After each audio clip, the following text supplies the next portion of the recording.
This is Educated Artistry.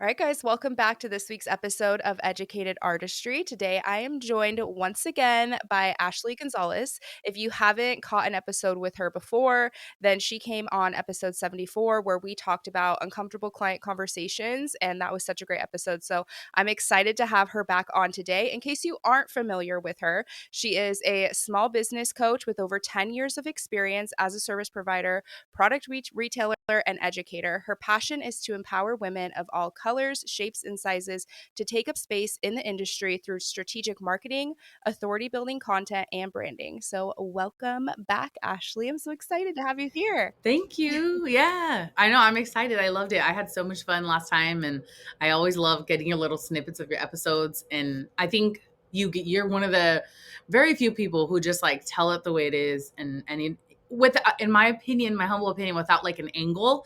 There's a lot of people that are doing the coaching and the podcasting, but a lot of them have like a ulterior motive. It sounds really bad. Like I know we all have to pay our bills, but I feel like with you, it's like the money is like the cherry on top, I guess, but you're just telling it the way it is and giving people the raw. So I'm excited and I'm very grateful to be asked again. Yeah, and I always love having guests that are down to come on and like have the harder conversations or talk about things that are uncomfortable or that we don't talk about that we just kind of like to hide behind in the industry, and not talk about because it's not as pretty or fun and exciting and it doesn't have all these dollar signs behind it too, right? Yes. This So, reminds me of like Threads. I feel like Threads is like yeah. everyone's down for those right now. Oh my gosh, yeah, that like cracked me up when Threads came out. I'm like, wait, I've been like talking shit on TikTok for a long time. Not really talking shit. I mean, kind of just like saying how you feel. So I thought it was kind of funny when Threads came out. Everyone's like felt like they just could breathe, and I'm like, oh my gosh, guys, like we gotta figure this out. Well, today I'm excited because you guys have completely been in the rebranding process from Beautylicious to the Lash Papi. So I'm excited to chat with you about that. So let's just kind of start with if you could tell us your initial inspiration behind creating Beautylicious lashes. The inspiration really honestly came from necessity and not so much. It's not as sexy as probably some people might think. I think most of the time when people rebrand their companies, it comes from a place of probably like just solely pivoting and growth, like, hey, this isn't working, let's do something that's a little better, or something along those lines of a desire, like they want to do it. And full transparency, like this is not something that I necessarily wanted to do. I'm not saying it was never a conversation. It's definitely been a conversation. If anybody's listening and they don't know who the Lash Papi is, it's my husband, and he's a barber. He's been a barber for 13 years, and he started doing lashes around COVID time. Just before COVID hit is when we kind of started learning. And then when he took to social media, it just like they just loved it. He took TikTok by storm, and now he's made his way over to Instagram and doing the same thing. So he's really became like, even especially because his look, the bald head, the tattoos, that look is so like out of the norm. It's so different from what you see in the lash industry that he stands out. And so at one point, Hakeem did bring it up to me that like, hey, like, well, would you ever consider like we just make it the Lash Papi? And at first, like, this was out of a conversation of like, do we want to, right? A pivot. This was his thing. Like, well, what do you think about pivoting? And I'm all for a good pivot. If anything, as a business owner, you have to be, like, as an entrepreneur in general, like pivoting is really important. You need to know the right timing. You need to know how to execute pivoting. This is another topic we could probably cover another time, is like being able to be okay with change in your business is really freaking important. But at the time, I just felt like Beautylicious was doing so well. Like we were growing, like our numbers were exponential on all fronts, like on our trainings and our product sales and our salon, like everything was just up and up. So for me, I just didn't think it was good timing. But fast forward about a year, the truth is it was a legal matter. We got into a situation where our trademark process was finalized. Pretty much what happens when you get a trademark is once it's like approved and you're finalized, it's really not finalized. You have another like a waiting period of about 3 to up to 5 years where people can challenge your trademark. And granted, just because they challenge it doesn't guarantee that you lose it. Like if that were the case, you would have never passed through that process in the first place. It's not like oh nope, that here's a hit, it won't work. That happens before you get approved. We were already approved, so we were active. Like we had our trademark. I felt all cool. I remember me and Hakeem even kind of like celebrated a little bit. But then I learned from an attorney friend of mine that there's like a waiting period where people could challenge it if they feel like, even though yes, it passed, it's similar to this or it can be confused with this. And so that's what happened in February this year. 6 months before our trademark was like all the way pretty much finalized, we got a letter from an attorney stating basically that they feel that our trademark infringes upon their client's trademark. And their client, I didn't sign like an NDA or anything, so I don't think it's a big deal if I say it. But just because we don't need to go there, I'm not going to. Yeah, I'm not going to, but I think I can, but I'm not. But the point is, they sell makeup, so they're a brand that retails makeup. They don't have their own brand of makeup supplies, but they sell makeup supplies. They retail like Jeffree Star and like a bunch of other brands. If you want to go into your research, you could probably find it. And so they've been doing that for like 13 years. So the truth is that they have the right to challenge our trademark, even though we've already passed the preliminary, parts. They have the right to challenge it. And initially, we wanted to kind of fight it. We were like, no, like our attorneys did the deep search. We didn't try to do other trade. We didn't DIY trademark. We worked with trademark attorneys to do it. So we were like, no, we hired people to do this. Like we're gonna try and fight for what's ours. And it's different. The name is different. The sound is different. The spelling is different. I mean, everything's different. The logo is different. What we sell is different. But we are in what you call adjacent industries. So even though they're in the makeup world, they don't even sell strip lashes. Like they don't even sell as much as that, but they sell like mascara and they sell eyeliner and stuff, which is adjacent to like the eyelash extension world. It's not in its own category. It all falls under the beauty industry, right? And cosmetics. As of right now, lash extensions is categorized as a makeup service essentially. And that's why in California, barely last year, they actually put legislation on lash extension services, because for the longest time there was no real laws on who could apply lash extensions and who couldn't prior to 2021. It was like kind of gray area because it's a makeup service, and technically as a makeup service it's a temporary service. So as long as you can remove it, it's not a permanent enhancement. So that's where the issues were. Like, do we give it to cosmetologists? Can it be certified lash artists? Like, what's the laws? But now there is laws in place that you have to be either esthetician or cosmetologist. So with that in mind, just understanding a little bit of background, like, wait, but they're different. They are, but the laws take so long to catch up with like categorizing things. And if no one's really fighting or advocating for that change, then, and there's not enough people trying to differentiate the difference between makeup and eyelash extensions. Oh, I just wanted to add for anybody that's listening that doesn't know what like the category stuff with trademarks are. So when you file for a trademark, you pick like you could pick multiple categories that you're filing your trademark in.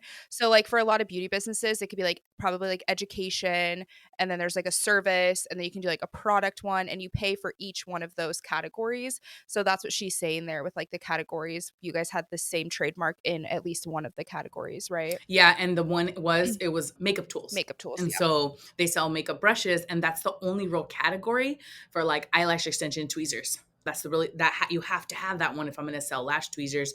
And also education. They do educational like makeup trainings and stuff, which again falls under what we do. So there was a few classes that were overlapping, and again, we initially we tried negotiating with them. We went back and forth. And if you guys have ever hired specialty attorneys, these people are very expensive. One email was costing us about $500, and revisions would cost, $100, $200 for a revision. And so within since February, so like 6 months or so, we've spent upwards of like $20,000 just negotiating, going back and forth. And then we haven't even stepped foot in a courtroom or anything yet. This is literally just like going back and forth.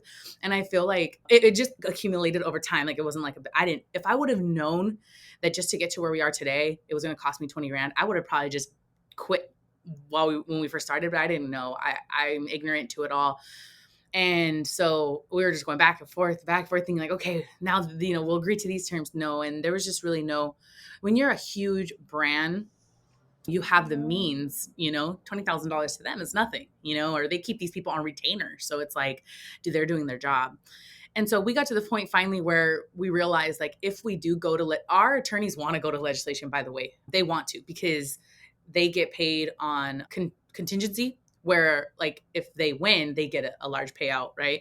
And so we considered it like, let's just do it. You know, they wanted to take down this big company. They feel that we have a really good chance of winning because it's different. And but the problem is that what if we don't? And like the amount of money that like we're going to lose, you know, if we go to legislation, which from our research shows it could be anywhere from 3 to 5 years of legislation. Like they're just going to drag it on and try to bleed us dry. Like that's what big companies do to small businesses. They're like, oh, we know you don't have the resources, so we're instead of actually because they know they probably won't win in the legislation, but they just want to bleed you dry.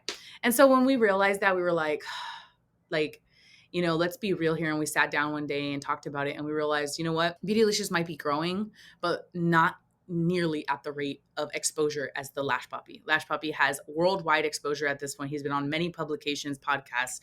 I mean, so many people are inviting him to their places all over the world that we really sat down and thought, like, let's put our pride aside, meaning me, and like really think about what's best for the company as a whole and not just this name. I've been Beautylicious Ashley since 2013. So this is not just like something I whipped up. This is like a part of like people call me Beautylicious like around my town. Like people like they don't even always know my name. They're just like, "Oh my God, are you Beautylicious?" And so for me, it's like a part of my identity kind of. It sounds cheesy, but it's a big part of who I am and it's something that I poured my blood, sweat and tears into.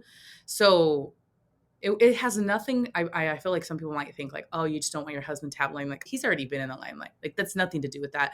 A big part of why I was reluctant to answer your question, like how did I feel about it in the beginning, was I built my company around empowering women and like showing women that you don't need men and that you can build your own wealth and legacy. And so to have my husband be the face of my brand, that was so unaligned and so like the opposite, you know. That was where my main issue was. Had nothing to do with him being in the limelight, had nothing to do with him getting attention, any of that. We share money, so if the money comes in, I don't care how it comes in.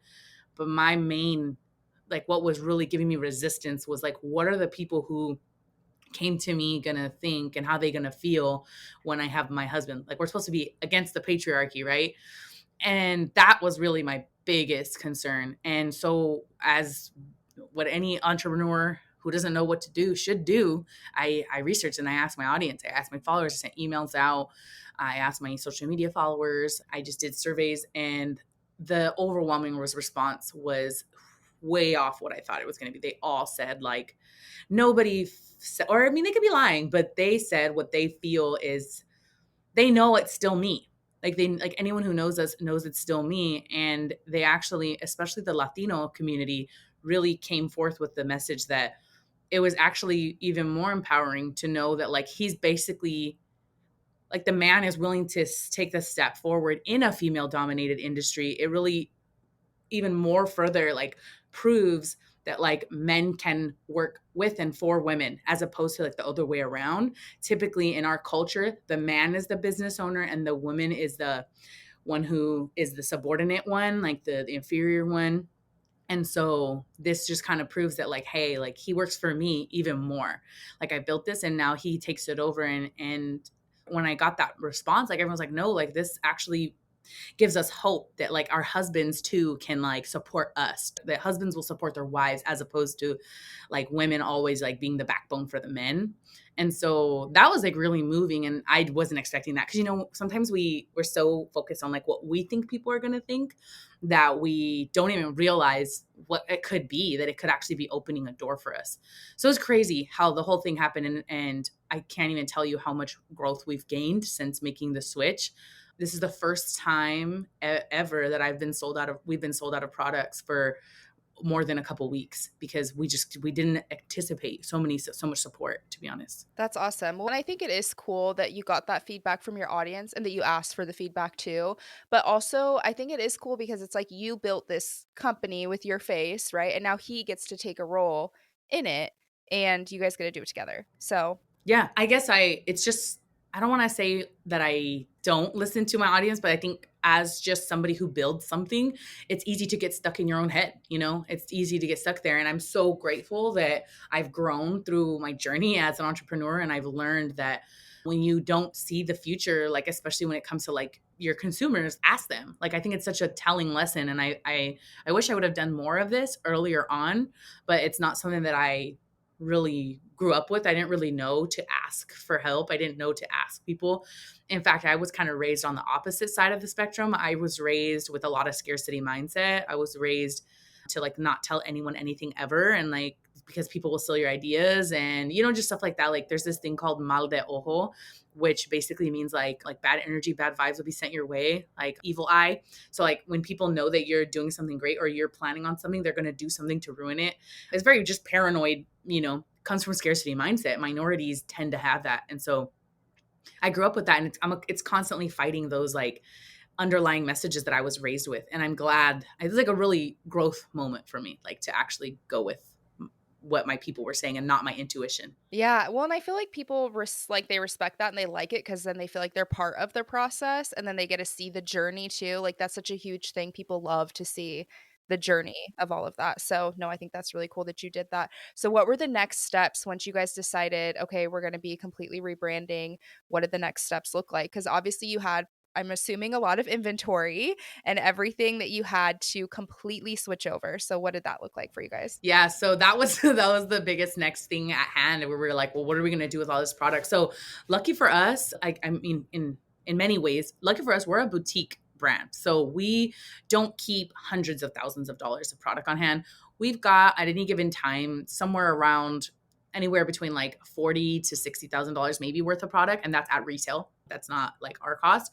So, at cost, what we really have is probably closer to like $20,000 to $30,000 worth of product that we paid for, which is still a lot of product. Like I'm not trying to downplay that, but you think of brands like Sassy Live Bay with Sassy I was Lashes, literally right? just thinking that they probably had hundreds of Hundreds of thousands of thousands of product. product. I mean, I've been to their warehouse because Shauna's a good friend of mine, and I've actually seen her warehouse to like literally like months ago, not like recently.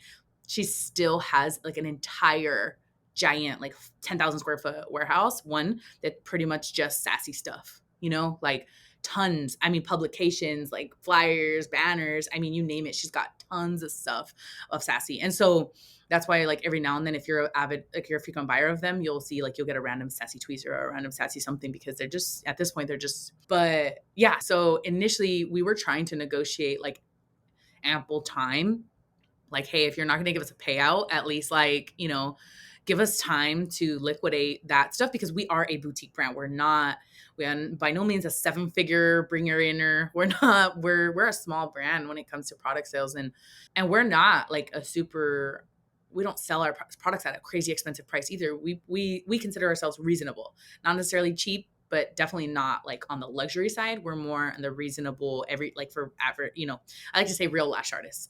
And so even to liquidate our products, if we were to put them like at 50%, we'd be taking a major loss. Big brands like Borboleta, they could probably put their stuff at 50% off and still make a profit because of the large quantities that they're buying them in. Plus they sell their products at a high price anyways. So they'll still break a profit. We would be losing money. And that was really the issue. So we did it really strategically. We did set up a plan, and we plan on doing another one. We did like a 7-day sale, and we're going to continue to do those until we get rid of more. But the truth is, I am really big on I'm not a discount person. I'm just not a sale person. I've never been one. I don't do promotions really for my products, my trainings. It's just not really.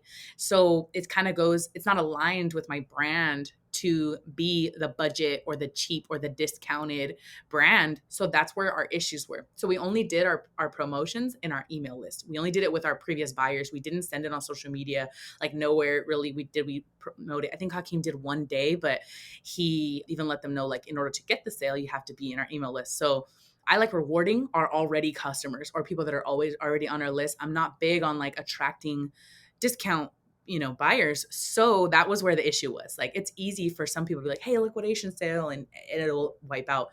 But that's not something we were interested in doing. And so, what happens when people buy something for you for half off, like they're probably not going to be interested in paying full price for it ever again.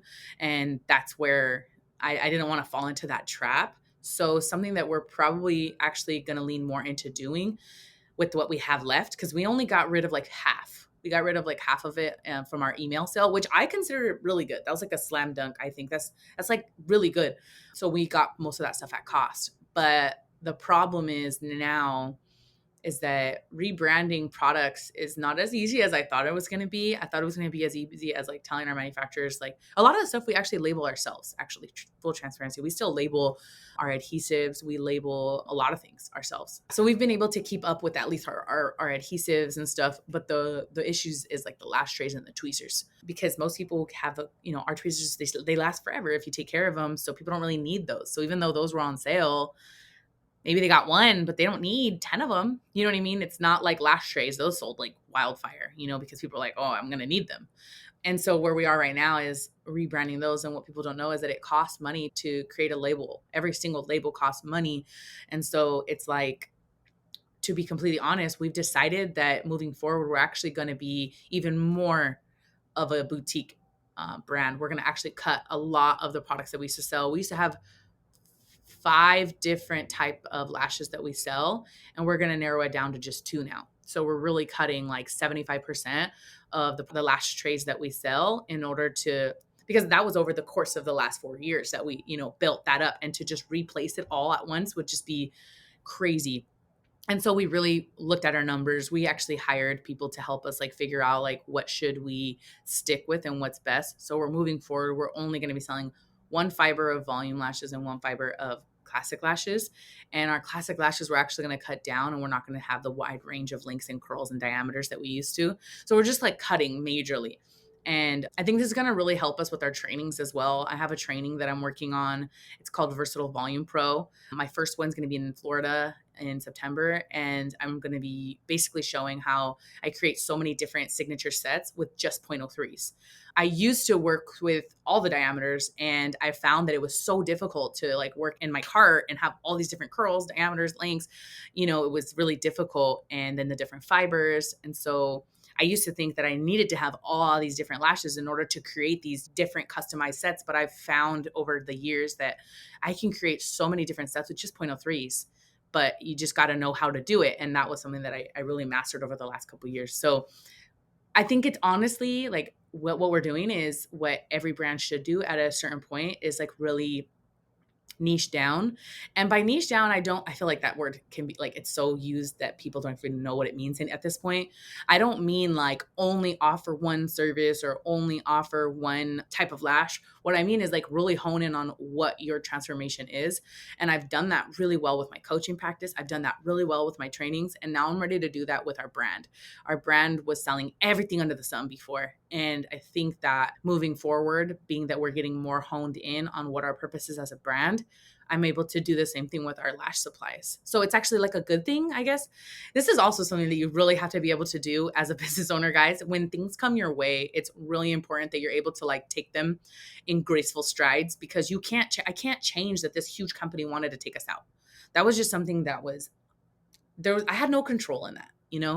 I don't have rich family members. I'm not rich myself. I'm not independently wealthy. So I didn't have a choice in essentially abandoning my trademark and completely rebranding. I didn't have a choice in that, but I do have a choice moving forward in my mindset around it and how I look at it. And so the only way I can make it through this with any type of grace is by acknowledging that, hey, maybe this was for a good reason, like, and try and find those good reasons. Like, they're not going to pop out at you. Like, I'm establishing this concept in my own brain that, hey, this was good for us, because now we don't need as big of a warehouse area. We don't need as much staff as we were having before.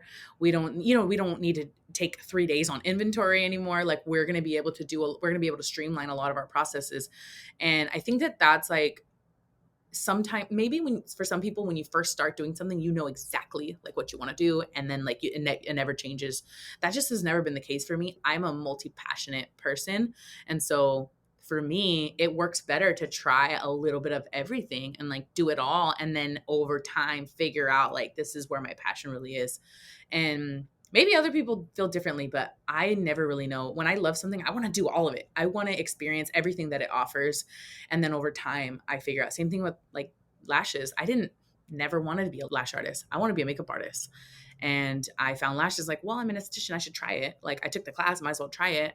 facials, I did everything. But over time, I realized, wow, like I'm really good at lashes, and this offers a transformation that, in my opinion, you don't get from any other service. So I'm Yeah. gonna stick with this, Yeah, no, you know? I think that's great because I feel like I did the same thing with lashes and then offering all of the services and then kind of niching down. And then even before offering all the different types of lash sets and then niching down and then offering all the business coaching and doing the training and the podcast and like doing all that and then niching down again. So it is just like kind of and it is being okay with the constant pivot and figuring out what benefit it has and not being afraid to kind of go against what the industry standard is of things that yeah, a lot of industries and brands have like these crazy product lines with all of the things and that it's okay to like niche down and just have a really boutique brand.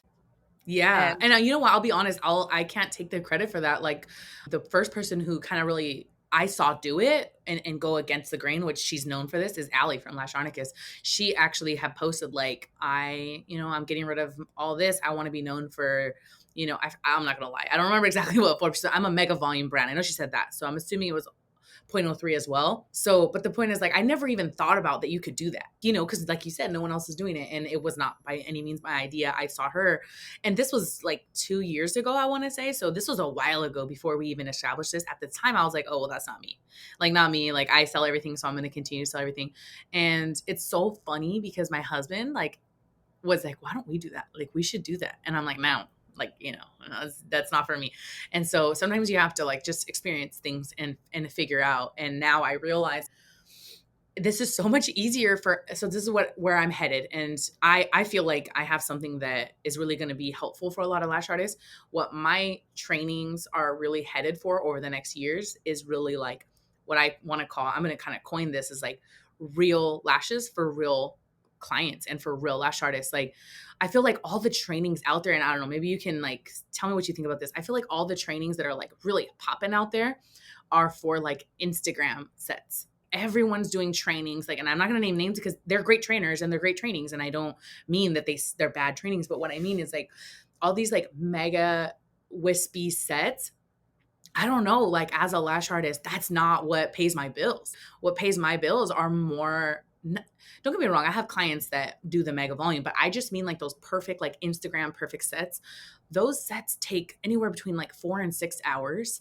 And those fills are full sets. Like, you're removing all the spikes, you're removing most of the bottom lashes, because in order to get that perfect set at the fill again, you're doing a 3.5 hour fill. And you name the people, I've talked to them because I ask. I'm like, how long do those fills take you if you're doing them on regular clients? Most of them tell me those are model sets. They're not even my regular clients. But if they do, there's a couple people who do them and they're like, oh, dude, fills take me like 2.5 hours. And I'm like, well, then how much are you charging for a fill? Because like from a lash artist standpoint, like I'm thinking like profitability margins here. Like, how are you charging $300 for a fill then if you're doing 2.5 hour fills? Because I know how much I charge for a fill. And so this is where I started realizing, like, why are these the only trainings that are really out there, is to like master the advanced mapping and this is and that. Don't get me wrong, advanced mapping, yes, but what I want to come out with is like trainings for real lash artists, for real clients, because that's who pays my bills. Real clients pay my bills, not yeah. models. Models don't pay my bills. No, it's so true, and I love a good model set where I can get my creative, like, juices flowing and do whatever I want, but I still take clients 2 days a week, and it's the same. They're all very natural sets. I even had a client in, she just came in for, like, she was going on vacation, she wanted lashes, and actually she went, I don't know, I think she lived somewhere in California because she was here visiting her friend, and then they were flying out together, but she came in and she was like, "I've never gotten lashes that I like and everything. They're always, like, too big and too heavy, and I end up cutting them," and I'm like, "Oh my gosh." So I'm like, "Look." Oh my God, no, I'm Yeah. not cutting them. I know, and I was just like, "Oh my gosh." So I'm like, "Shit, the pressure is on," and, like, Yes. that her friend has been my client for years, and she has a completely like, she likes them big and long and, like, little textured and stuff. So I'm like, "Okay." So we decided on doing, like, this brown angel set 7 through 10. It literally looked like her real lashes, like, they were so natural, but she was obsessed, like, she almost started crying. She was like, "I've never liked my lashes this much." She's gonna fly out to you every month now. She was like, why can't I live here?" Yeah, and I was like, "Girl, if you find somebody in your area, like, I'll send exactly what I did on you so they know." But, that's, like, such a natural like, but that's the thing, and I think a lot of more people too are just wanting more natural looking, like, that kinda clean girl aesthetic and that natural looking everyday lash too. Totally. And I think another thing that's really slept on that I really want to like drive home with my Versatile Volume Pro training is that I think we're really losing a lot of money by only showing the perfect 21-year-old girl with the full face of makeup. We're losing out because my client base, well, my full sets start at 250, my fills start at 120. So I don't think I'm expensive, but I know I'm not the cheapest. In my area, I'm one of the most expensive, but that has a lot to do with the fact that I'm very busy. And so I don't necessarily want to do lashes 8 hours a day. I want to do lashes like 4 hours a day, 4 days a week. And so my point is that the people that pay my prices, the people that are like comfortable and they tip well, I mean, that are giving me $160 every 2 weeks, those people are getting hybrid sets, like pretty much hybrid. Like all of them are getting hybrid because most of them are more mature. They're not in 20s, not even 30s. They're like in the, late 30s to like 50s, and they don't have a lot of lashes. They're over years of curling and wearing, waterproof eyeliner and like waterproof mascara. They have damaged lash lines, and everyone they go to gives them mega to make up for that, or messes up their lashes because they don't know how to work with weak damaged lash lines. And that's like, ooh, that's like my specialty. I love taking somebody who thinks like, oh, I know I'm probably never going to be able to keep up with these because my lashes suck. I have horrible lashes, right? And then I do a set where they're like, what the frick did you do? Like, oh my God, this is magical. And then they're stuck with me forever. And so what I'm trying to say is like those people, like people in their mid 40s, anywhere around there, is like they've got stable jobs more than likely. They're probably in a committed relationship, so they're not like emotionally all over the place either. More than likely, these are just a stereotype. I'm stereotyping right now, but we're just saying generally speaking, most people that are in that part of their life have more stability financially, emotionally, relationship wise. They probably they're settled into wherever they're going to live. They've got their forever home, whether it's an apartment, condo, home, whatever. And so you don't have to worry about them constantly moving. They're not in college, probably. They've got kids, but they might even be a little older. So you don't have to worry about little freaking toddlers with boogers running around your studio.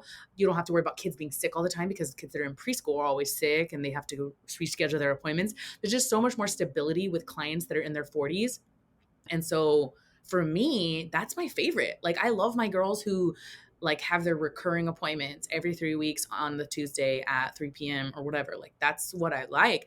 And I'm telling you guys, like if you don't have full books and you're listening to this right now, if you're struggling to have consistent clients, like I highly recommend you try to market to those people, like try to get a book of those clients. But how are you going to do that if the only sets you ever show are 18 millimeter mega volume D curl cat eye on a 22-year-old exotic dancer? Like if that's all that's on your Instagram, that's all that's on your Google page and your website, it's going to be difficult to connect with women who are what I call real women, real clients.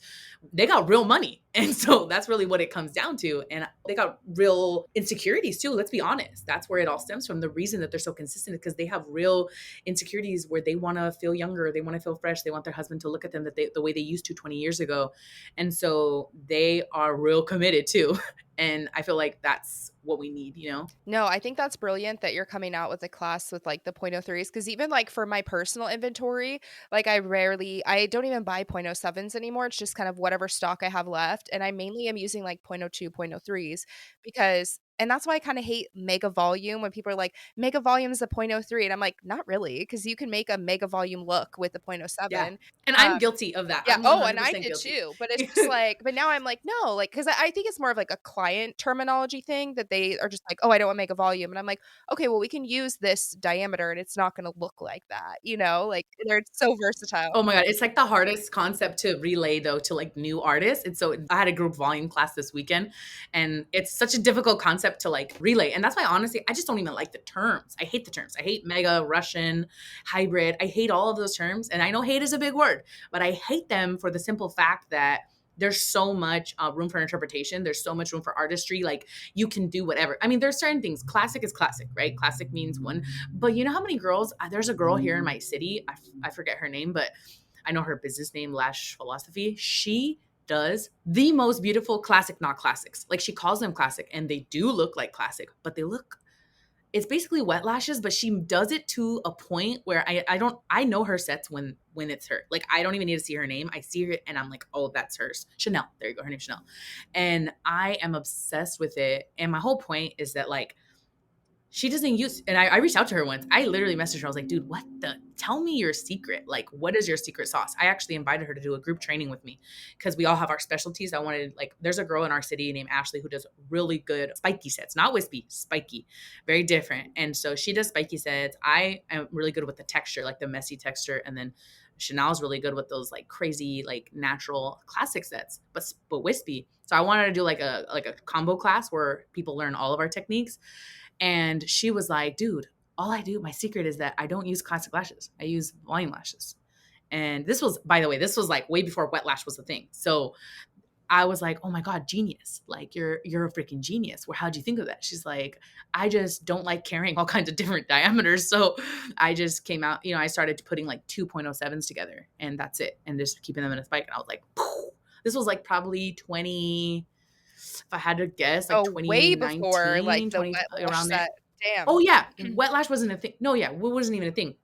Well, the salon that I worked at did this, but they just didn't execute it as well as I feel she did. The salon, my first salon that I worked at in 2017, they do that. They didn't carry classic lashes, but they would do that. They would do wet lash. So that's why it's so funny that this term has been, everyone says the new trend, the new thing. And I'm like, new to like Instagram, but like people have been doing this for a very long time. And it came from my experience, came from not wanting to carry tons of inventory. So I just love the opportunity for like ingenuity and like just doing what works for you. I think that's my favorite part about this industry. And it brings me back to like rebranding, like with Hakeem. Who else is doing that? Who else has a brand that has a man? There's very few male, faces of brands. I mean, you've got like Lash Guy Pro, of course, but that's his brand. Like he built that.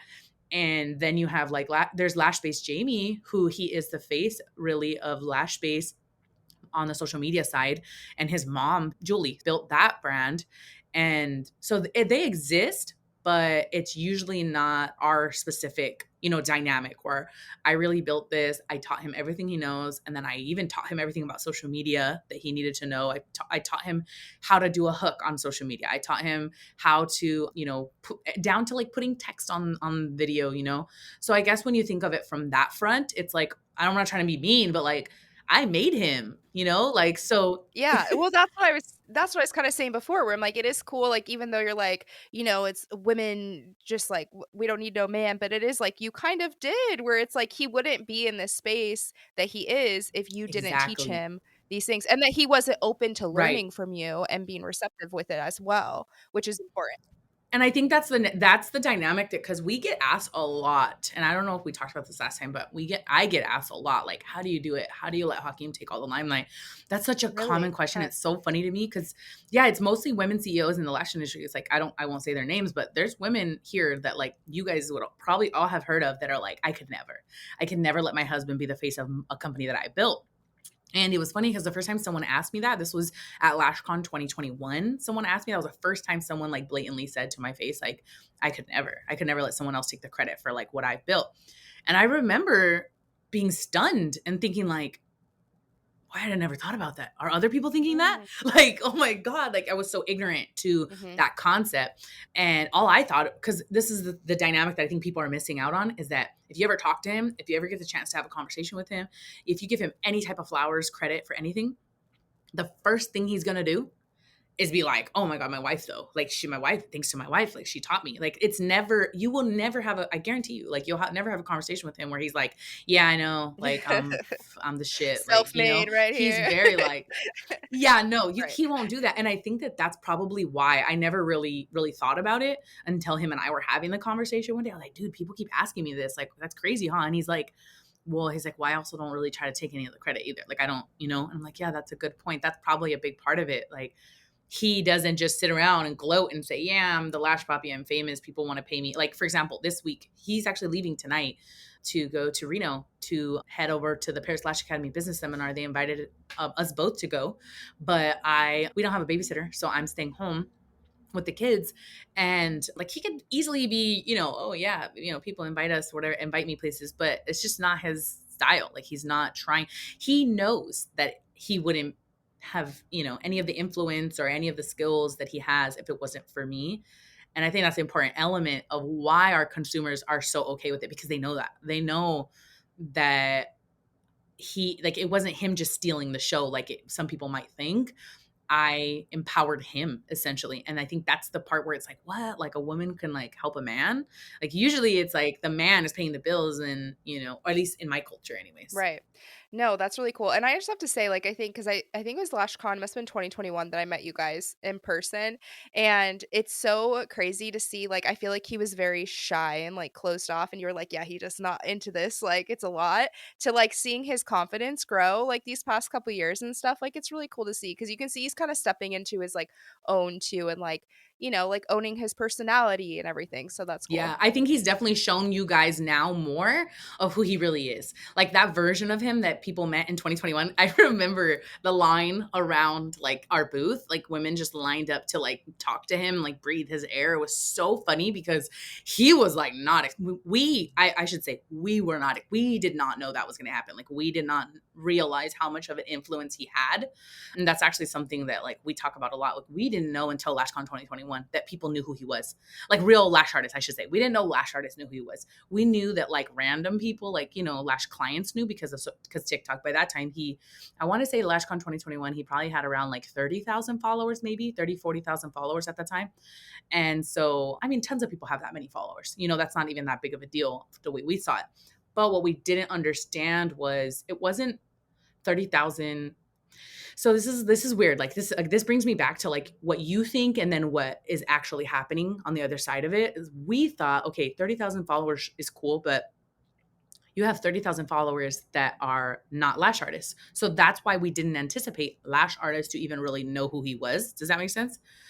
But the catch with that is, okay, so 30,000 regular people who probably get lash extensions knew who he was. So these 30,000 people around the world were telling their lash artists. And so he was almost essentially like planting seeds. So then it was only a matter of time before all the lash artists knew who he was, because they're like, God, my clients keep talking about this guy. Who is it? I need to see who it is. Right. And so that's really where initially, yes, his fan base, I guess you could say, was not lash artists, but it was only a matter of time before all those clients were constantly bringing it up. I have people that come to me now that are like, yeah, I'm taking a class with you because I'm here for Disneyland for the summer, and all my friends get lashes done and they're always talking about you guys. Like people that, so it's like they're not lash artists. It's all her cousins and stuff. All her cousins who get lashes know about the Lash Papi, and then they find our page and they're like, oh my God, like they've taught so many people, like they this and that, they know what they're talking about. And so there's like this ripple effect. But it all started with not lash artists promoting us. Does that make sense? Like, so it's funny how I thought by not having lash artists following him, it was kind of pointless, his following. I remember I used to tell him that, like, big deal, you have a bunch of followers, but none of them are lash artists. So how does that help us? But it's funny because it does, like it does in a different way. And I think sometimes this is why it's so important to like take your head out of your ass and realize that what you think there's more to it than that. Yeah. Well, and I think that's what makes it smart with your guys' rebrand too, and you having to like set your pride aside and be like, okay, because there is this exposure element there that can even build it bigger. And that you guys have already done the work for, the past 10 years to build this foundation of a brand that you're already known for in your trainings and everything in your product line, that now it's just almost like putting that visibility like up higher with your already quality stuff. Yeah, and it's funny because I had a conversation with someone recently who she's a very, how do I say, like she's an aesthetic queen, okay? And like she's one of those, like she blew up on Instagram really quick. She's really good at like, I don't know, editing things, and like she's just that way, which is very Instagram friendly, right? People love that on Instagram. PS, she tanks on TikTok. You wonder why, right? It's just not what she doesn't translate well to what TikTok wants. On the other hand, me, hair bun, sweaty all the time, just like idea in the moment. Let's talk about this. I do really well. I perform well. I sell well on TikTok.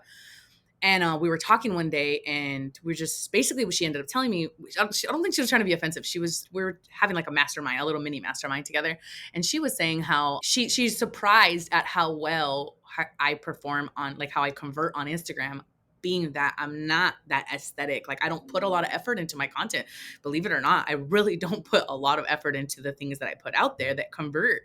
And I was laughing because I was like, I could take that offensively, or, I could, talk about it. And one of the things that I told her was that I genuinely feel that we're shifting right now, like not just in the lash world. We're having a huge shift, and if you can't see it, like I can explain it. Like people don't want to be sold to anymore, and so when they feel like you're selling to them consistently, or like if like okay, old school, you post a picture of a lash set and you put book with me now, you probably got DMs. Like that's, I mean, you've been around long enough. I've been like I remember those days.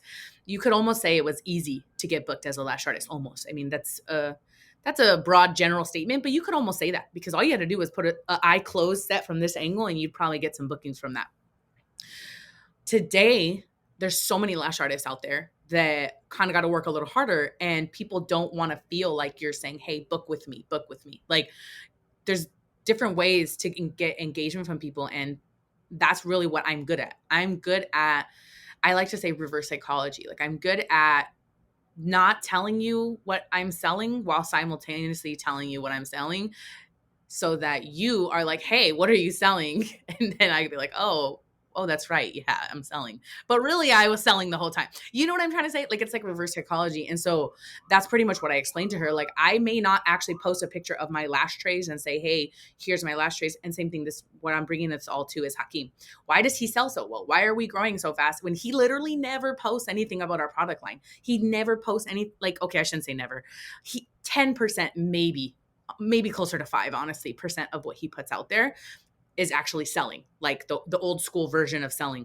We're always selling, but it's the old school version of like, there's brands who still do it till this day that post like just pictures of their lash trays, pictures of their tweezers, just a picture, and it's really pretty. It's got flowers in the background and like, you know, all that stuff. And don't get me wrong, like that's pretty and all, but like we never do that. We almost never do that. And even in our reels or whatever, like you might wonder, how does this video convert to, you know, and I'm sure, you know, you talk about this, but like we've mastered that to the point where it makes them want it. We make people want it. And when people want something, they don't even ask how much anymore. And that's why we're able to sell our products and services and trainings at rates that are a little bit higher. I don't think we're expensive, but we are not the cheapest. It's because we're not begging you for the sale. And so I think that one of the major benefits of this pivot is that Hakeem does not sell. He sucks at selling. He is not a selling person. I'm the salesperson. Really good at selling. He sucks at it. Like he doesn't even want to do it. He hates the idea of selling, which is perfect. People know that. People know that he just wants to have fun and be funny and like just be, you know, wild and crazy and just say things that are probably a little borderline inappropriate. And that sells better than somebody that's showing up and be like, hey, this is why you should buy our tweezers because X, Y, and Z and blah, blah, blah, blah, blah. Here's all the features that make them so sexy. So the irony is, even though we didn't plan this, it's just been working for us. And I genuinely think it's because people are tired of being sold to, and Yeah. Hakeem does not sell to you. He Yeah, doesn't no, sell I to think that's nobody. so true. I've seen that shift not only in the beauty industry, but all throughout. Because I mean, I even think when you watch, like, I always try to take kind of inventory of when, especially with video content, like when I stop and my ears perk and I'm like engaged, because there's so many times, like, it's so easy. Our attention spans are so short.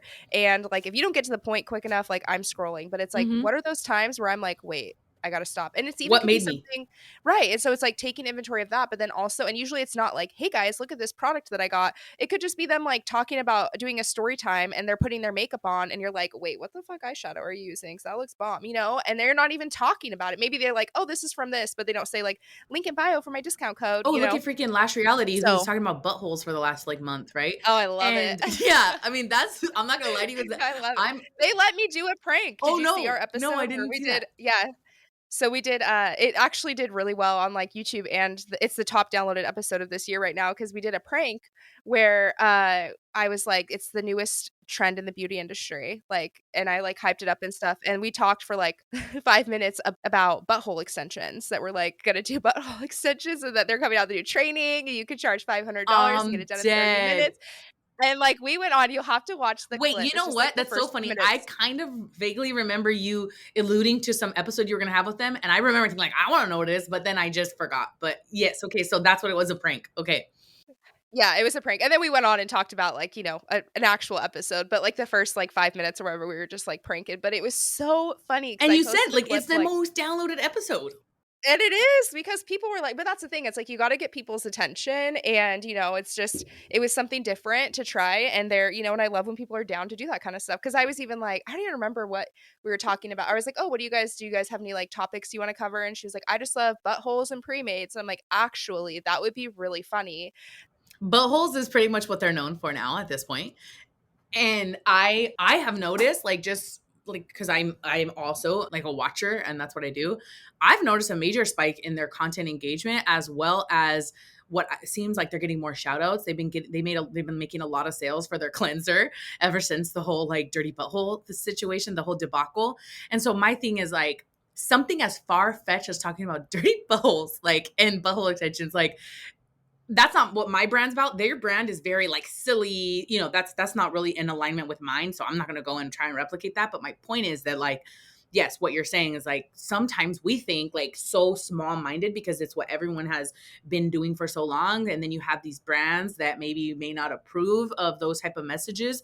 And you can take one side or the other. But what my approach has always been is that if it's getting attention, it's there's no way that attention is not going to translate to conversions if you know how to take advantage of it. That's the key part, because you could just get a viral thread or a viral whatever, and then a viral reel, and then do nothing with it. That happens all the time. But if you know what to do with that attention, if you know how to convert that attention into sales, then that's really all it takes. And I know that Kayla's really good at that. Kayla, who's teamed with Carly. And so for me, I honestly feel like that was the hard part for this rebrand with Hakeem, was like, how I know how to sell me. Like, that's what I've been doing for 10 years. Like, I know how to sell me. And my disconnect was, how do I sell Hakeem and do it in a way where people want to see it? And I found I'm still working on it. I'll be honest with you. Like, I'm still working through that, because this was not a premeditated switch. And I think that that's the part that people have to understand. So some of the ways that I've been really dealing with this switch is, one, getting back into doing lashes again, like just getting back into doing lashes and allowing myself to be more submerged back into the lash world. First of all, from a money point, like cutting back on, first of all, trainings are at like our all-time low for us as far as like beginner trainings. I think we had record years in 2021 and 2022, mostly because people had fake monopoly money that they were just like blowing left and right, and like going on their pipe dreams that were like, I've been wanting to do lashes and now I have all this money, so I'm just going to buy it. And so we recognized that we had an inflation of, of beginner trainings in the last 2 years. And that has come to, I mean, we're still steadily, booking several, a few trainings per month, but not like we were in the previous 2 years. And so with that in mind, as well as this rebrand, we're like, okay, luckily, while I think this is where people make a lot of mistakes, is like one thing's going well, so they put all their eggs in that basket. And I think in entrepreneurship, you have to understand that you should really never put all your eggs in one basket. That doesn't mean that you can't do like one thing. Like, I don't mean, okay, don't just do services and make sure you're selling products too, because that's not necessarily what I mean. What I mean, because I think that when people hear that, they think, oh, should I sell products too? Should I be a trainer too? What I mean is, don't put all if you're a service provider, don't put all your eggs in getting clients from Instagram. Don't put all your efforts in running ads on Google. Like, that's what I mean. I mean, like, don't make it so that all your money comes from one place, because at any moment, one of those things could go away. Your Instagram could get deleted. Your Google Ads account could somehow get hacked, or who knows? There's just so many what ifs in the world, especially when you're involving technology, that there has to be multiple ways. And so for us, when our trainings were doing well, I personally know some people who their trainings were doing well. Everyone's trainings were killing it in 2021 and 2022, right? If you knew how to sell and you were putting them out there, honestly, they were probably selling. And so many people put all their money into trainings and all their energy into trainings, and they gave up on their product line and they gave up on their services because they were like, I'm just a trainer now. Think the lucky stars that I didn't do that, because although our trainings have gone down since 2021 and 2022, our product line has consistently increased over the years. So thank God, because I'd probably be out of business if I would have put all my eggs into one basket.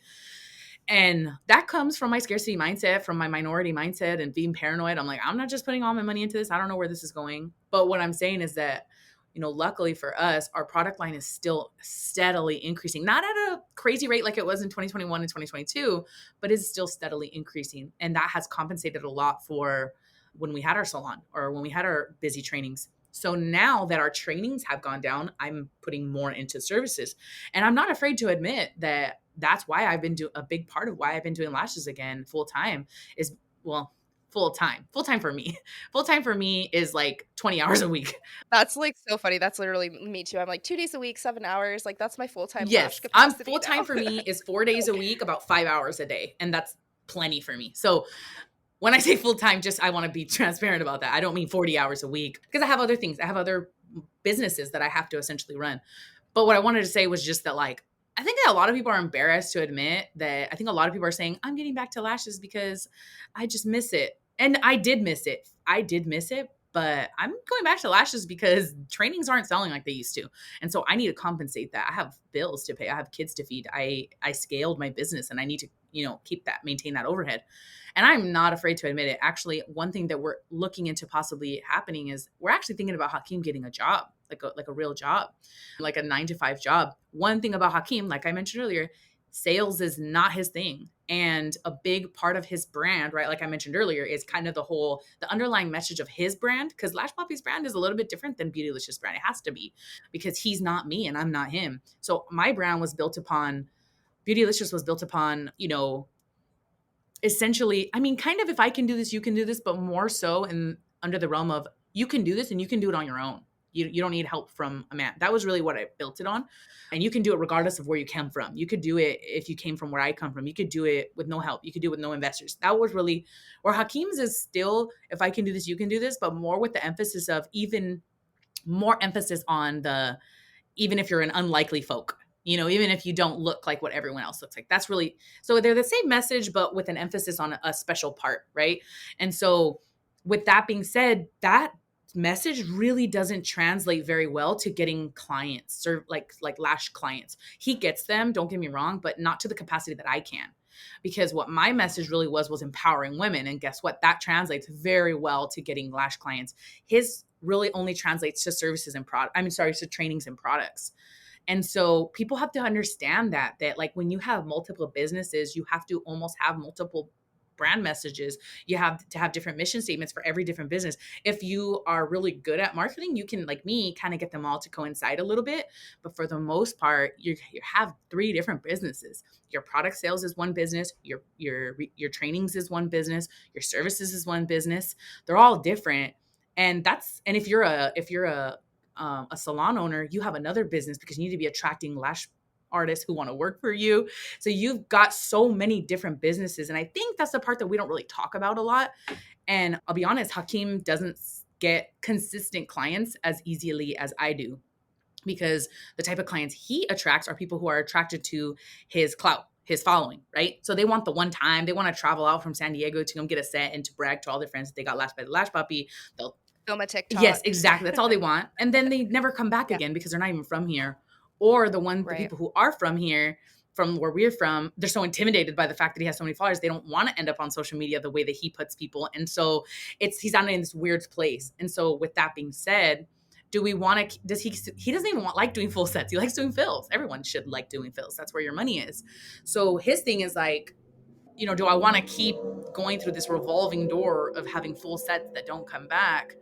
Or do I want to go all the way in on products and trainings? Or what's the easiest way to get more stability is to get a job. Get a job and, really, how do I say? I'm trying to be very nice here. I'm trying to be like honest but nice. But my husband he owned a barbershop before he became a lash artist, okay? He owned the barbershop, he had booth renters, and a booth renting salon is very hands off. Like you don't really have to work very hard. I'm not trying to be mean to him, but like real honestly, like being a booth rent salon, first of all, it's not a salon. But you're a property manager at that point. But being a booth rent barbershop owner, yeah, this is very hands off. Like once you got your people in there and they stay, especially if you have contracts, you're good. Like, you don't really have to worry about keeping them happy. You don't have to worry about their inventory. You don't have to worry about their clients. You literally don't have to worry about anything other than making sure the amenities are like up to date and, stuff like that. And so he's not used to the work ethic that I have. He's not used to chasing after clients. He built his client base, a full client of barbershop clients, through working at barbershops, the old school way. He didn't use, he had like 3 social media posts in 10 years of being a barber. Like he had no social media presence. He hated social media. Like he was like, no, that's thirsty. Like I hate social media, right? That looks thirsty. I'm not gonna post. I'm not begging for clients. And so he built his business by moving, like being at a barbershop for a couple years and then another barbershop for a couple years. And then over the time, he'd take some with him. And then by the time he bought his barbershop, he had a pretty full book of clients that he had been doing. So with that in mind, he doesn't want to market this his for clients. He doesn't want to. And we kind of been struggling with that over the last year or so. Like, what are you really doing the work? You only like getting students and people to buy our products. You don't really like creating content that gets clients.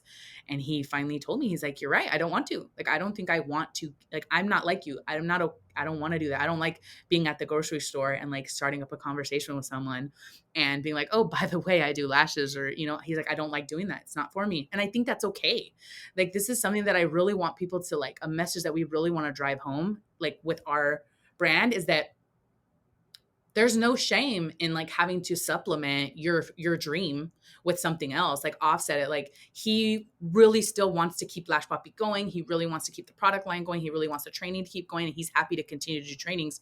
But in order to do that, like, we need funds. And one of the ways he's going to do it is by getting a job. And he's going to go get a job, and he's up for a job that makes really good money. It starts at like $80,000 a year. And that's really good money, and with amazing benefits, which, by the way, that's one of the things I'm looking forward to, is not having to pay out of pocket for doctor visits and stuff anymore for my kids. And so that's something that I'm really excited about, to have really good health benefits. We haven't had that in like so freaking long. So my point here is just like, that's something that people don't realize, that because we took a major hit with this rebrand, and we could have either just given up, or we could just have too much pride to say, oh, I'm not going to get a job. And it's like, we're not too good to get a job. He's not too good to get a job. We're not above that. Like, a job is not beneath us or him. And at first we talked about what it would look like how's that going to look, but the truth is, you have to want it. And I think for me, it was my pride again. Like, how's it going to look that my husband, I can't get him fully booked, right? Essentially, because this is what I help people do for a living. I do coaching. I help people get booked. How is it? But this is the truth. I could get him But booked. he doesn't want I could that. do it on my Like, own. yeah. Exactly. And I feel like at first I was like wrapping my head around this concept, like, I'm a failure. I'm this coach that helps people all around the world, but I can't even help my husband. But something that you have to remember as a trainer, as a coach, is that they have to want it. And he doesn't. It's not so much he doesn't want to be booked. He doesn't want to do the work to get booked. It doesn't matter how bad you want the end result if you're not willing to do the work that it takes to get there. And he doesn't want to. And I think that's okay. Like, at first I didn't think it was okay, but now I do. I'm like, you know what? If you don't want to do the social media, you don't want to do the work with the customer service, and you don't want to do the exposure, networking, and all that stuff. If you don't want to do all that, you don't have to. And you can just go and work at, he's thinking about going to the gas company to get a job there and get us some benefits. There's other ways that we can build this company. And I think, like, I really hope, this is the first time I'm talking about that, by the way. I haven't told anyone else that he's probably going to get a job. Like, we're like 90%. If he gets the job, he's taking the job, is the point. No, I think that's amazing that you're like one. That's what I've always loved about you, is just being so open and transparent about everything, and like your journey, and normalizing it, that it's okay to pivot. And yeah, you're right, because it's like, even if right now he gets a job, then maybe in a year or two things, it changes again, to where you're like, okay, now I need you back here because this has grown. Yeah, because things are going so well. You know what? One of the things, I'll be honest, like, again, I'm not trying to like bash my husband. I swear I'm not. But one of the things that I'm excited for with him to get this job is that I think he thinks I'm a bit of a drill sergeant. And I am. I'm a hard worker. Like, I really am. I love what I do. And so I put forth my best effort into everything that I do. And that's not being a barbershop owner, that's a booth rent barbershop owner. He really never had to do that. And he built his clientele off of other barbershops, right? So he's never really been a workhorse the way that I am. And so I think sometimes he thinks that I'm mean, like I'm a bully when it comes to like being his boss or whatever you want to call it. And I'm excited for him to go get a regular job, which he's never had, by the way. He became a barber right out of high school. So I'm excited for him to go and get a regular job where he has to wake up at 5 a.m. to get to work and travel and do all these things. And someone's going to be yelling about him about how long he took on his lunch. I'm excited for him to see what it's like in the real, because I have had real jobs, lots of them. And so I think this it's going to go one of two ways. Either he's going to have this fulfilling career that he loves and he loves being productive and feeling manly again and in this man industry, right? And he's going to put that testosterone back in him and he's going to feel like provider again, which will be good for him and his mental health. And he's going to stay there and he's going to thrive there. Or he's going to go there and he's going to realize, holy shit, I had it easy. I should have just put this amount of effort into our career and then I could just get my clients and I could do the life I want to live again. So either way, it's a win-win for us. So I'm excited for him to do that. But one of the other things I want to really, something like a learning lesson, how people can, gain value from this experience is that the worst thing you can do in your business, in my opinion, the worst thing you can do is to do any decisions from a place of desperation or a place of just desperation. Like if you are doing things because you're desperate or you're hungry just to pay your bills, if you're creating content, your energy levels are not going to be there. Like if you're creating, people can sense it, even if it's subconscious. They may not know it in their, frontal lobe, but they'll notice it somewhere like in their heart and their gut that you're creating content or sending emails or whatever conversations you're having are coming from a place of lack. People can feel it. And you do not make your best decisions when you're coming from a place of desperation and lack. And that's something that I really want to kind of like drive home from people is that I'm excited for my husband to get this job because then he won't be creating from a place of lack. He won't be creating from a place of desperation. He will be able to just be who he is. If he has that, $7,000 a month under his belt that he's making every month, he can go forth and be present in our business, not thirsty and not, you know what I mean? It's just not, it's not even about how you look. It's about the energy in your business. It's about not loving what you do. When you're coming from a place of desperation, you're just not making good choices and you're not loving what you do anymore. And that's not something that I want for my husband because then that will reflect on me and it'll stress me out. And so I just want to kind of drive that home to people too. Like, don't do things from lack. If you have to get a job, get a job. Like if you have to move out of your apartment and move in with your parents, or if you have to, Like Lexus that you I'm just got, thinking maybe like, go to a Honda. yes, Yeah, thank it's you. like Yeah. d Don't like, please don't ever do things because you just want to maintain an image. That's really what I'm driving home. It's like, don't do that because I've seen people do it. I've seen the biggest people that you can think of, and I know they're struggling right now. And anybody who says that no one is struggling right now, that you don't, a lot of people are struggling right now. And not because there's not money out there, but because people don't know how to sell. They don't know how to market. They don't know how to pivot. It's not because money's not out there. Money is out there. Money will always be out there to be made. But as times change and as the economy takes major shifts as it is right now, the way we make money has to change too. And if you're not in a position to take a course, to take a training, or to learn how to do that, be okay with just like who's in the hurry? Like who's in a rush? Like why are people in such a rush? I talked about this on Threads recently. Like why are we in such a fucking rush to be millionaires? Like don't get me wrong, like if I end up being one, cool, but like I'm not going to do things that are like show my my desperate side to get there. Like I'm just not. I'm not going to I don't want to say stoop to a lower level, but I'm not going to sacrifice my character to get there. I want to be happy and I want to love what I do. And so if that means my husband getting a job, then get a job. I'm only 31. Like I swear it's not like we're. yeah. No, that's awesome, and I have noticed too a lot of, artists that were, like, kinda seem to transition away from lashes and just did trainings or products have gone back to taking services, and I did notice that too, like, "Oh, I just missed it." And I'm like, "But let's be honest, like, come on." Yes, let's be honest. Yeah. We're honest. Like we keep it 1000. Like, cause one thing that I think I actually talked Val, beauty gal Val. She's like a really good friend of mine.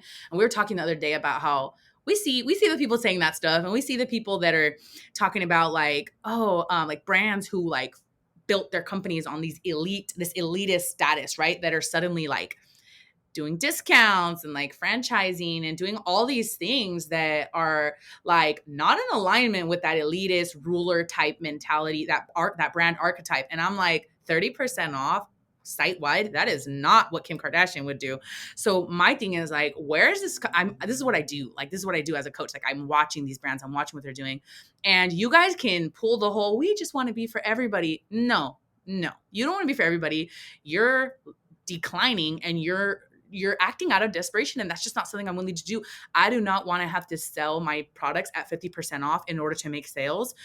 I want to maintain. And if it means Hakeem getting a job and me doing lashes again so that we can keep our products and our trainings at the same price, I'm going to do it. And I'm not afraid to admit that. Like, I will offset it in a way that's more aligned with my brand.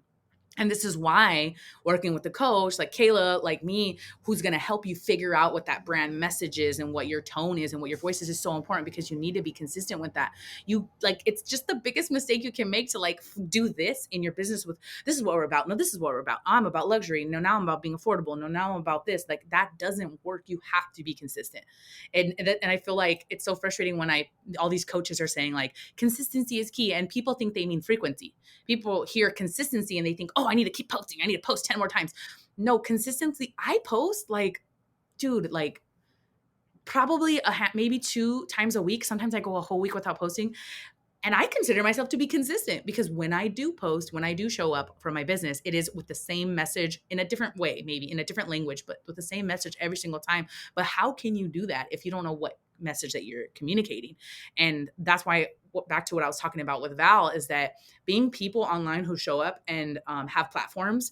I've got like 20,000 on Instagram and on TikTok. My husband's got like 200,000 between the two platforms.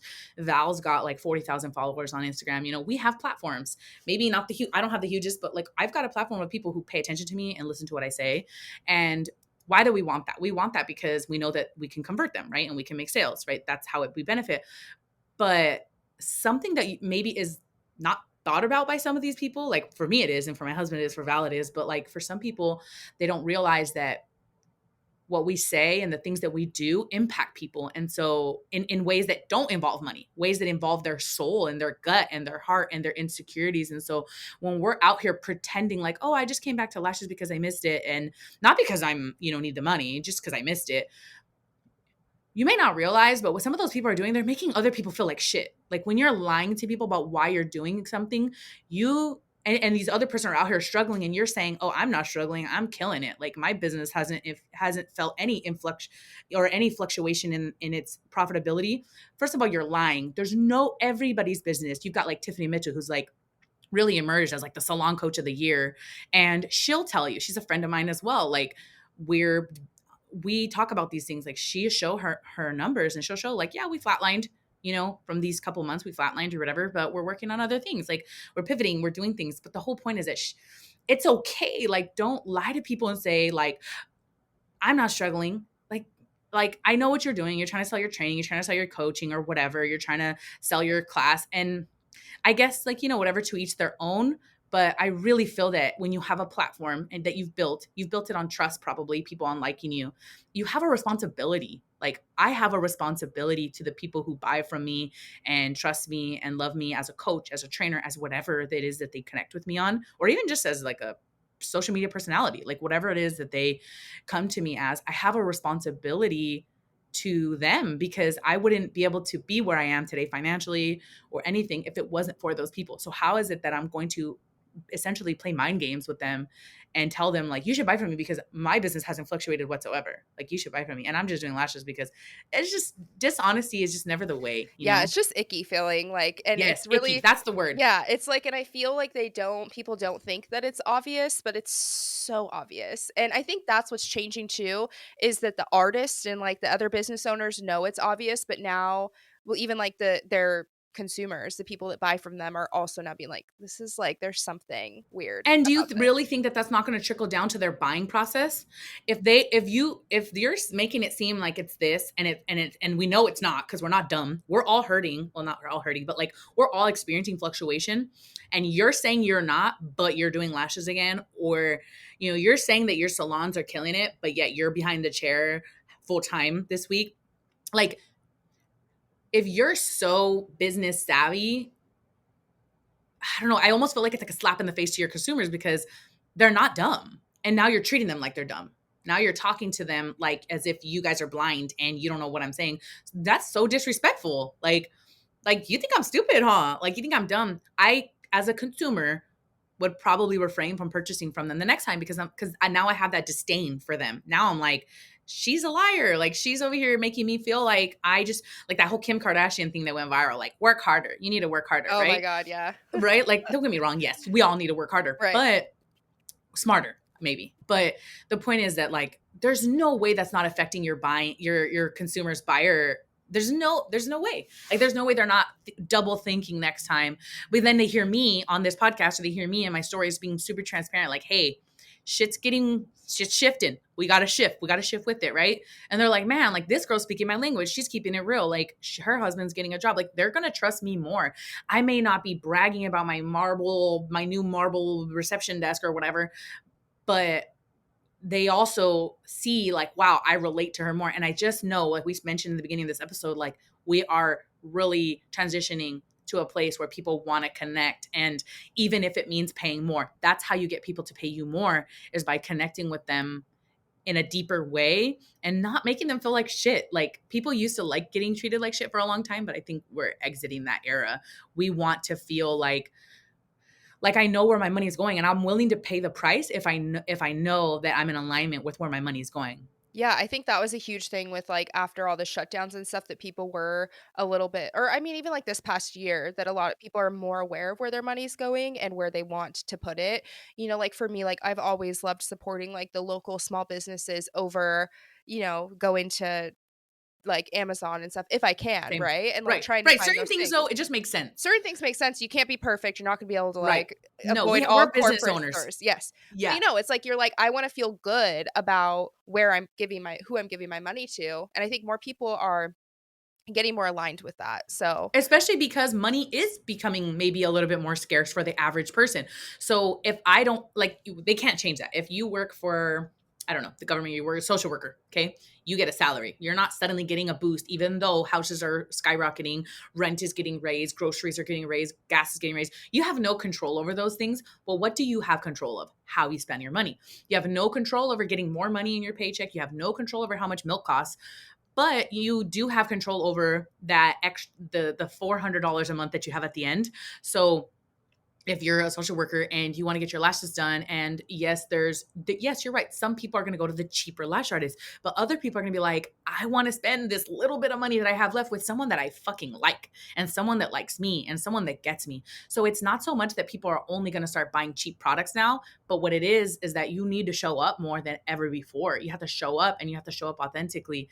And I know that word is also getting watered down, the word authentic. Authentic doesn't mean mean, by the way. Like you don't need to yes. show up and be an You made a asshole. thread about that, didn't you? Because Yes. I loved And that. I'm like, Yeah. dude, like the term authentic, if you're authentically an asshole, well then yeah, I guess be Yeah. that. But like authentic just means keeping it real, even if it's not the PR thing to do, you know? Same thing as a business coach. It's not the most PR thing for me to admit that my husband's gonna go get a job. Like that's not the most PR thing because other people might look at it. And you know what? If that's this is the my philosophy, if that's what you're going to think, if you're going to think that my husband getting a job is a testament of my lack of expertise in marketing, you were going to believe that anyways. That was just your thought. That was just who you are. Like you, how do I say, like, I'm not here to convince anybody is my point. If that's the way your brain works, then I wouldn't want to work with you anyways, because you're coming from a place of lack anyways. And we don't vibe. That's not going to work. So I think once the more secure you get in yourself and the more authentically that you show up, not just online but in person and just in your own brain and in your own heart, you start to like not put too much pressure on like what people think. And I think that's just been my experience. What I had to learn how to do is show up and figure it out as you go, and learn that as long as as long as you're acting from a place of like genuine, sincere wanting to be better, like I guess progression, like desire for progression, if somebody thinks bad about it, they're just not for you anyways. If you getting a job or if you taking back your Lexus, if your friends are like, oh, I thought you were a big bad lash artist, why'd you give back your Lexus? It's like, because I realized that the $1,500 a month payment or whatever, $1,200 a month payment was killing me when I can, trade it in and have no car payment with, a really nice Honda. I still drive a fucking Honda. Me And too. my husband has a brand new badass truck. Like it's the brand new truck. It's amazing and beautiful. And I'm happy for that for him because he needed that, like for his masculinity, right? He really wanted that. And I still drive the Honda that had my late mother-in-law left me back in 2012 to 2013. And so I'm cool with it. Dude, you know how nice, how freeing it is to not have a car payment? Like, Oh my gosh. I literally just paid off my car, like, last month, and I have, like, a little Honda Civic hatchback, and there's that part of me that's like, I do want something bigger and nicer, and it's still but I'm like, "You know what? How about let's not have a car payment for, like, a year?" And then At I told least. myself, "At least a year, and then I'll turn 30 next year because I paid it off in July, and then that's when I turned 29 and then turned 30." I was like, "And then maybe it'll be, like, a present to myself of, like" but I'm like, "A year of no car payment," and it may end up going longer because I just can't I was just like, gonna say, you're probably 'cause gonna say that, and then you're gonna be like, but I'm I giving don't myself a year, a like, I'm year. like, at least a Yes. year, because you know what it is, where I'm like, I could go out and I could get a new car and probably something because like, still the price on, used cars is still so high right now too, like, the value, right? So, I'm like, yeah, I probably could come out, like, looking pretty good, but I'm like, "You know what? Or I could use that extra money every month to, like, put into something else," and sometimes, to me, when I see people doing that, I see them smarter, like, as an entrepreneur and a business owner, if they can, like, have the humility or to downgrade their car or whatever to be like, I wanna put this extra money into this other thing." Yeah, totally. That's trust me, we my husband was 3 months away from paying off his Cadillac that he had, but it died. The engine died. We had no plans. We were so excited to have no car payments, like, and our insurance to drop and all that stuff. But then his car died. We didn't have a choice, and so we could have. He was so down to get like a hoopty. He's like, we'll just trade the value that we had gotten, even with the dead engine. His car was still worth like $5,000. Yeah, I know, because it was not an old Cadillac, and it was like a luxury model one. So we were considering just using that 5 grand and getting a $5,000 whatever car, because we work together. We're like, what do we need two like cars for, really, except for emergencies? So we thought about it, and then we were like, no, we do trade shows and stuff. Like the truck would like be helpful. So it was a business thing. It wasn't like like let's gloat on social media that he got the newest, luxury truck. No, he got a Toyota truck, first of Yeah. all. He didn't get like a crazy, fancy truck.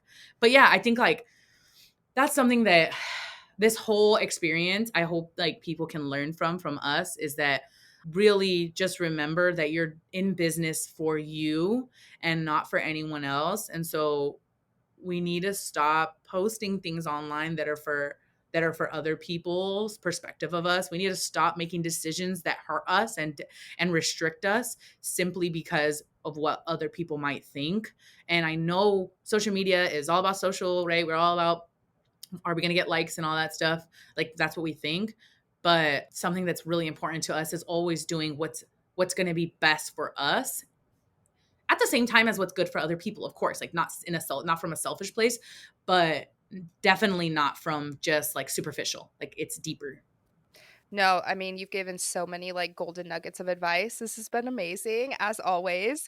No, and I think, like, people can take away so much, and I do also wanna say, like, if you have, especially a product line or I mean, I think with anybody with a brand, like, definitely trademarking is important, and I think this is just another example of why it's important. Because I think a lot of us and I always tell girls, like, what that I'm working with coaching too, I'm like, "Start your business as this is gonna be your empire, like, you're building this career for yourself. Don't start it, like you said, with this lack mindset." I'm like, "Start it as this is gonna grow and thrive," and, that's why I'm even, like, starting everything out legally with making sure you have your separate bank accounts and you're doing your taxes correctly, but yeah, also make sure you grab that trademark because anytime you start getting the products and everything, and then if you get hit with that, that's freaking gonna suck. And also, I think just to spin off of that really fast, because I know this has been long already, but be okay with like trying something out and it not working. Like that is For not a sure. failure. P.S. Like I think the concept of failure is the only time you fail at something is if you don't put forth your best effort and you don't learn anything from it. If you spend time and energy on something and you learn nothing from it, that's a failure. Like you failed at that because you didn't even try and you just wasted people's time and money. But if you put forth your best effort into something and you try it out and you realize like, hey, this isn't for me, or maybe I don't like the way I did it, let me try it a different way or whatever, or you gain something from it, you did not fail. So for example, like we had a salon at one point and I was doing booth rent salon and I just didn't love it. It wasn't for me. And I don't feel like I failed at it. I did it for almost 3 years. And the girls that worked with me, we're still really cool. There's no animosity there. Like we're really cool. I just closed shop. And when I realized that it wasn't fulfilling for me, product line, right? We had all of these products and we're cutting back on a bunch of the products and we're going to focus on just a few. I don't feel like I failed at that. Hakeem, was doing the lashes and he was, taking clients and stuff, but it didn't, the laws changed where now he has an esthetician license. And then we ran into some other issues with that as well. And now he's gonna go get a job. I don't feel like he failed at his lash business. Like maybe I'm just delusional, but I think people have this idea that if it doesn't work the way you wanted it to, like you failed. And that's just not the case. Like it's okay to say that this didn't go the way I wanted. So I'm gonna either pivot or just let it go and just like go and put my energy into something that is panning out. And that's not a failure. I think we just wrap our heads around, well, we already told people we were going to do this, so now I have to, or it's a failure. I know somebody who is a pretty popular brand who put forth a whole tour to do a trainings around the country this year. They had like 12 different places that they were going to do travel trainings this year, and all of a sudden, poof, they were gone. And I talked to her about it, and she was like, they weren't selling. Like the tickets weren't selling. Like I was just like, the seats weren't selling. So I was like, fuck it, I'm not going to do it, And she felt like she failed. And I was just like, no, now you get to put all your energy into, the things that you are doing that are working instead of just forcing yourself to do it. Because I know other brands who did that and they did the class anyways. And they only, they had to like lower their prices for their classes. And then they were at the point where they were non-profitable. They actually lost money on that travel training. With the travel, yeah. Exactly. And I'm like, that is almost a failure. Like that's a failure because you went through it so you didn't lose your lesson and you kept doing it because it looked good on paper. And then they went and did this brand went and did a big training at a big trade show and flopped. Like they did really poorly. It was not a good training, which makes sense why it wasn't selling when they were previously selling it. And they went and did it at this big trade show and it did really poorly. And now the person who, invited them to that big trade show is never going to invite them to the trade show ever again. Nope. Guess what? They're not selling that training anymore because you didn't allow yourself to learn. Now you failed. Now you failed because you wasted people's time. You wasted your time. You wasted money. You wasted resources. That's a fail. Now moving forward, this brand can go forward and learn from it. But as of right now, it's not looking that way. And so this is what I'm trying to get at. Like failure doesn't mean that things didn't go the way you wanted. Failure means you didn't learn anything from it. So I will never allow myself to fail. Failure is not an option for me because no matter what comes my way, I'm going to learn from it and I'm going to grow from it. So it's never a failure. I won't allow myself to fail.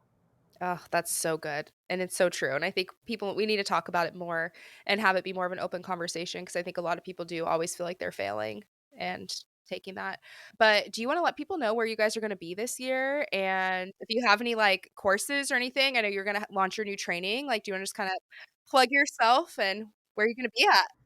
Thank you. Yeah, we just recently moved to Camarillo now, which is just like divine intervention. We found a location that fits us perfectly in a new city. So we have like a fresh start with the Lash Papi, which is really nice. But so yeah, we're in Camarillo now. We're still doing our monthly trainings. We're even with Hakeem probably getting that job. I'll still be doing my trainings. I'll do them less frequently. Right now we do our trainings every other weekend. I'll probably start doing once a month for weekend trainings just because that's a lot for me to do by myself. And I want him to really focus and give his all to his new career possibly. But yeah, so right now for the Versatile Volume Pro training that I'm putting out, I'm only going to be I only have 2 places this year. I'm taking it slow. We've got LashCon coming up. I'm actually going to be doing it on my birthday weekend in Florida. So that'll be September, the weekend of September 24th and 25th in Tampa, Florida. And then I'm going to be doing it in Fresno, Clovis, California in November. I'll have the dates on my website and everything. But coming up next, Hakeem is going to be in Reno. He's leaving today to go to Reno for 3 days. So he'll be hanging out with Paris Lash Academy and Lashcast podcast, Paul and Tessany, for almost 4 days. He leaves today and he gets back Thursday night. So I know, I'm jealous. So he'll be out there. So maybe, hopefully people see them there. But I'm going to be next month in August at Wicked Business Experience, which is thrown by Wednesday.